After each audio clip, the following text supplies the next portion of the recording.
Well, Colleen, we'll start with you. What are we looking at here? Well, I'm so glad that you're here today, and you are looking at Cassie Brown's original typewriter, the typewriter that she used to edit and publish the St. John's Woman, also the typewriter that she used to write most of her books, articles, short stories, television scripts, and radio scripts. How old is this typewriter? That is a great question, and there's many theories about how old this typewriter may or may not be. We've got a few Facebook sleuths that are looking into it for us, and they're looking at the typewriter database to figure out, is this from 1919? Is this from the 1930s? Or is it from the 1950s? We do know that it is an Underwood standard typewriter with a double carriage feature. How did you come to acquire it here at the Archives and Special Collections? Well, what a fabulous question, Martin. We get so many different ways things come to us, but actually we have one person to thank, and that is Cassie's son, Derek Brown. And he is the one who contacted us to reunite this typewriter with the large collection of Cassie Brown material we already have that we received shortly after her death. So Derek and the family are who we want to thank for donating this to Archives and Special Collections and really to the people of the province. Derek, sounds like a good time to bring you into the conversation. Why was it important to bring this typewriter and all the other materials for the archives here from your mom? There was an expression of interest that came to our way, that they had an interest in having her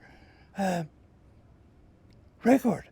And after she passed away, I eventually filled up my minivan and brought the first part here, but there were bits and pieces that didn't make it.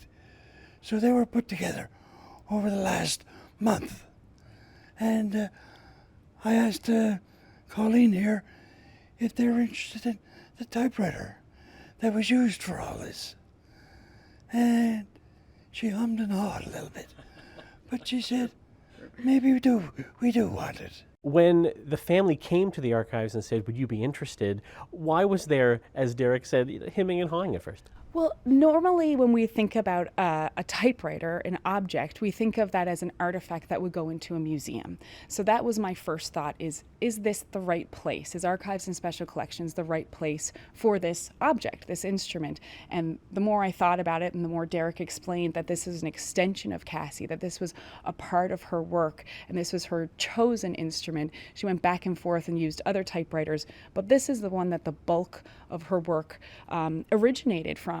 So I thought really from an archival standpoint, we're all about context and providing context to material. So I thought if this goes to a museum, it loses the context of the body of work. So that's why we chose to keep it with everything together. It is Cassie's typewriter.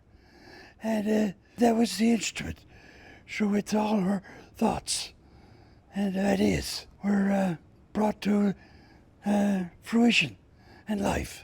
Really, she was creating an archive in itself. So those records that she was able to pull together and gather, she also interviewed people, witnesses, survivors. These voices are thanks to her that we have them recorded, and these names are now known by people. We know a lot of the survivors of the 1914 sealing disaster because of Cassie Brown.